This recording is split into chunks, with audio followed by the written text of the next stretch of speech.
ko. For today's video ay gumawa ako ng puto na kopi ko blanca yung nilagay ko dito. Actually, pang snack lang po ito. Kaya ang ginawa ko ay 2 cups lang. 2 cups ng all-purpose flour, 2 tablespoon of baking powder. Yung isang magkambal na sachet ng kopi ko blanca, inubos ko yun. So, bali, dalawa. Left and right siya. Tapos, 2 tablespoon ng baking powder. Naglagay ako ng 3 tablespoon ng cooking oil. I-mix ko na siya dyan. Isinama ko na sa mixture. Tapos, almost 1 cup na white sugar ang nilagay ko. Kasi gusto ko po matamis. Kaya almost 1 cup, almost 1 cup yung white sugar.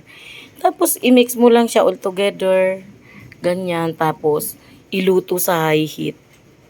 So, ganito yung magiging resulta ng magagawa mong puto. Diba? Napakaganda.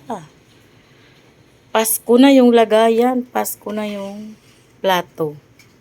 Actually, may nagbigay sa akin ng plato na to. Parang si Ma'am Edith. Diba? Ang ganda. Ang sarap. Thank you.